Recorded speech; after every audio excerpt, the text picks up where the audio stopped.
Hello السلام علیکم ورحمۃ اللہ وبرکاتہ۔ اردو کے دیوانے یوٹیوب چینل میں آپ کا استقبال۔ حضرت، حال ہی میں ہونے والے CUET ایگزام جو بہت سے لوگوں کی چرچا میں آ رہے ہیں اور اس کا سلیبس جو بہت سے ہمارے ہونے والے ساتھیوں کو بہت پریشانی کا سامنا گزرنا پڑ رہا ہے، سوچا ایک ویڈیو اسی کے اوپر آپ کے سامنے پیش نظر کر دوں۔ ساتھیوں، میں پہلے ہی آپ کو اس بات سے بتا دوں کہ یہ جو آپ کے سامنے سلیبس ہے، یہ وہ سلیبس نہیں ہے کہ مطلب CUET میں اس میں سے ہی دے گا، بلکہ آپ نے جو BA آنرس، اردو آنرس یا BA جنرل جو کیا ہوگا اس میں سے بھی آپ کا آ سکتا ہے۔ بہرحال کہنے کا مطلب یہی ہے کہ آپ صرف اسی کو پیٹرن نہ سمجھیں جو آپ نے اپنا جو کالج لائف میں اردو سے ریلیٹڈ جو بھی پڑھا ہے اس پر بھی توجہ دیں۔ بہرحال میں بات کو مختصر کرتے ہوئے آپ کے سامنے CUET کا سلیبس پیش کرتا ہوں۔ شعری اصناف نمبر پوائنٹ ہے، شعری اصناف نمبر 1، تعریف اور ارتقاء، یعنی جو شعری اصناف ہے، قصیدہ ہوتا ہے، مرثیہ ہوتی ہے، مثنوی ہوتی ہے، غزل ہوتا ہے، تو یہ سب جو شعری اصناف ہیں ان کے بارے میں بات کری جا رہی ہے کہ ان میں سے غزل ہو گئی۔ غزل کا یہ پوچھا جا سکتا ہے MCQ میں کہ غزل کو موتی کس نے کہا ہے، غزل کو فلاں قول کس نے کہا ہے۔ تو اس طرح کے جو MCQ آپ کے سامنے پیش ہو سکتے ہیں وہ یہ ہوں گے کہ غزل، قصیدہ، مثنوی، مرثیہ، نظم، یہ ان پانچوں میں سے ہوگا۔ پھر دوسرا دیکھیے نثری اصناف، نمبر 2 ہے تعریف اور ارتقاء۔ تعریف اور ارتقاء، اس میں تعریف اور ارتقاء آپ کی تھیوری نہیں آئے گی لکھنے کے لیے، بلکہ آپ کے MCQ کوشچن آئیں گے، 4 آپشن ہوں گے، اور جو 4 آپشن بھی آپ کو ٹھیک ٹھیک لگ رہے ہوں گے کہ ہاں یہ بھی ٹھیک ہو سکتا ہے، یہ بھی ٹھیک ہو سکتا ہے، یہ بھی ٹھیک ہو سکتا ہے۔ تو بہرحال جب آپ اس پر زیادہ غور و فکر کر کے پڑھیں گے تو آپ کو پھر اپنا آٹومیٹک پتہ چل جائے گا کہ ہاں اس کا یہ نہیں یہ ہوگا۔ تو نثری اصناف دیکھیے، تعریف اور ارتقاء، داستان ہو گئی، انشائیہ ہو گیا، ناول ہوا، افسانہ ہوا، ڈرامہ، سوانح، طنز و مزاح، یہ آپ کے نثری اصناف میں ہو گئے۔ اب تیسرا ہے اردو زبان و ادب کی تاریخ۔ اردو زبان، اب اس کے نیچے کیا آئے گا؟ اردو زبان کی ابتدا، دکن میں اردو ادب، ایہام گوئی، دبستان دلی، دبستان لکھنؤ، فورٹ ولیم کالج، یہ اردو زبان کے ادب میں آئے گا۔ پھر نمبر 4 آتا ہے تحریکات اور رجحانات۔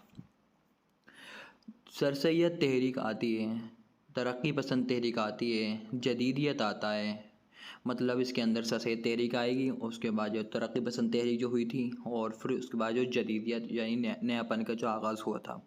نمبر 5 ہے اردو کے اہم غزل گو شعراء تعارف، یعنی اردو کے جو غزل گو شاعر ہیں جو بہت ہی زیادہ مشہور ہیں، جن کے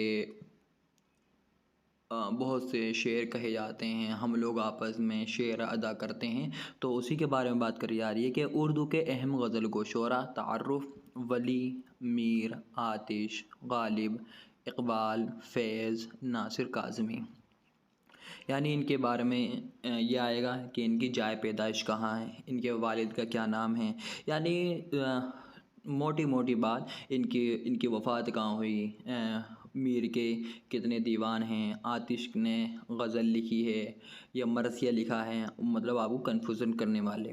اب اس کے بعد ہے نمبر 6، یونٹ 6، اردو کے اہم نظم گو شعراء اور ان کا تعارف۔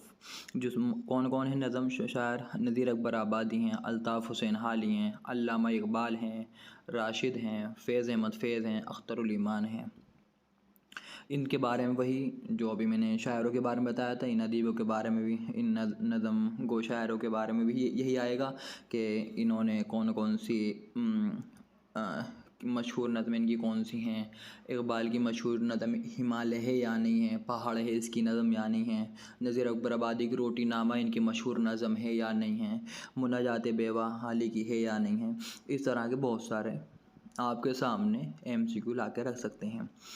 اور پھر نمبر 7 ہے اردو تنقید۔ اردو تنقید یعنی جو تنقید کے معنی ہوتے ہیں کسی کتاب ہو اور اس کتاب کی خوبیوں کو اور خامیوں کو الگ الگ سنوارا جائے، الگ الگ بٹورا جائے، تو اس کو تنقید کہتے ہیں، ٹھیک ہے۔ اور اردو تنقید کے اندر جو مولانا الطاف حسین حالی اور مولانا علامہ شبلی نعمانی نے جو کام کیا ہے وہ شاید ہی کسی اور آنے والے وقت میں کوئی یہ کام کر سکے گا۔ تو ہم اردو تنقید کا پڑھتے ہیں کہ اردو تنقید میں کیا کیا ہے۔ اردو تنقید کا ارتقاء ہے، مطلب اس کے ارتقاء میں کون کون سے تنقید نگار آئے، کن کے حالی نے کب تنقید لکھنی شروع کر دی تھی، شبلی ہوئے، علامہ شبلی نعمانی، ترقی پسند تنقید، مطلب آپ اس کے بارے میں کوئی موٹا موٹا تعارف پڑھ لیجیے گا۔ پھر نمبر 8 ہے اردو کے اہم فکشن نگار۔ اردو کے اہم فکشن نگار اور ان کا تعارف۔ فکشن نگار ہیں مولوی نذیر احمد ہیں، پریم چند ہیں، کرشن چندر ہیں، سعادت حسن منٹو ہیں، بیدی ہیں، عصمت چغتائی ہیں۔ تو یہ فکشن نگار کے بارے میں آ جائے گا کہ ان کی مطلب جائے پیدائش کیا ہے، یہ کہاں پیدا ہوئے تھے، یا یہ وفات ہوئی تھی یا ان کو مارا گیا تھا، اس طرح کے آ جائیں گے۔ پھر ہے کہ 9 پوائنٹ جموں کشمیر میں اردو زبان و ادب، جموں کشمیر میں اردو زبان کی اہمیت۔ پھر دوسرا ہے جموں کشمیر میں اردو شاعری۔ پھر تیسرا ہے جموں کشمیر میں اردو نثر۔ پھر چوتھا ہے جموں کشمیر میں اردو صحافت۔ یہ آپ کے سامنے ہیں۔ شاید ہی یہ مشکل آئے گا ان میں سے، لیکن آپ ایک بار پھر وہ یہ ہے کہ جو جموں کشمیر کی سرکاری زبان مادری اردو بھی ہے، تو اس لیے آپ ایک بار موٹا سا دیکھ لیجیے۔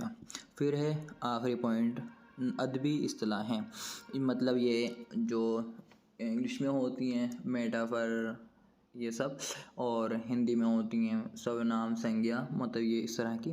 تو یہ ہے کہ تشبیہ ہے ہو گئی، استعارہ ہو گئی، پیکر ہو گئی، علامت ہو گئی، تجنیس ہو گئی، المیہ، تربیہ، رزمیہ، بزمیہ، پلاٹ، قول محال، نقطۂ عروج، مکالمہ، تمثیل، کردار۔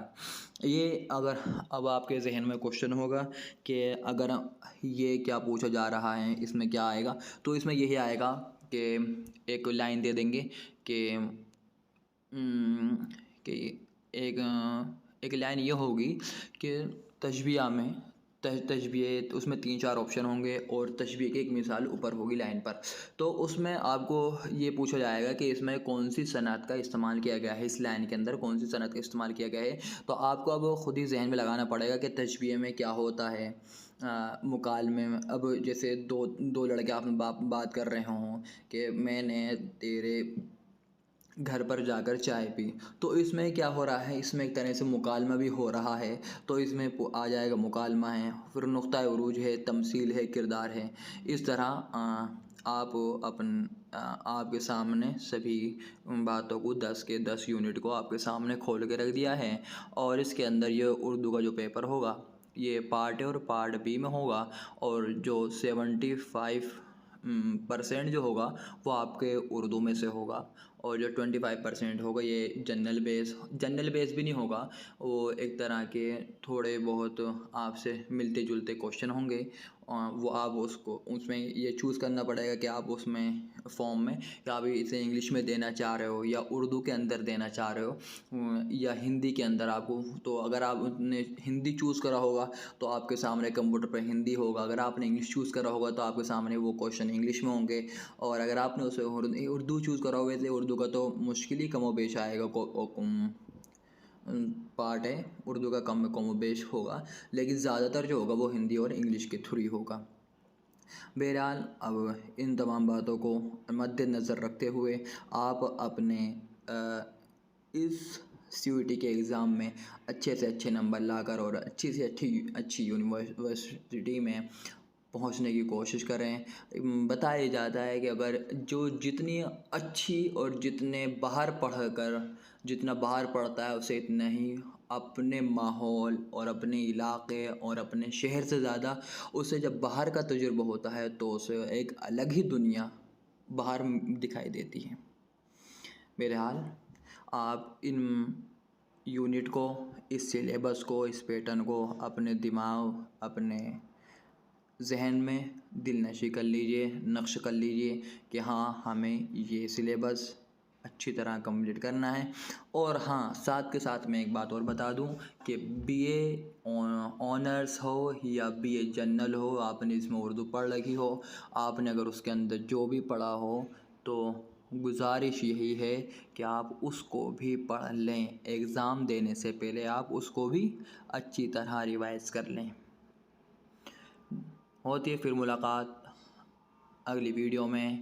اب کہ میں کوشش یہ کروں گا کہ جو لاسٹ ایئر کا C U T exam form تھا، یا sorry C U T exam question paper جو تھے وہ میں آپ کے سامنے لانے کی کوشش کروں، کہ ظاہر ہے کہ آپ کو اس سے بہت کچھ سیکھنے کو اور سمجھنے کو، اور کہ ہاں اس طرح کے کوشچن بھی آ سکتے ہیں، یہ بھی آپ کو اچھی طرح دیکھنے کو ملے گا۔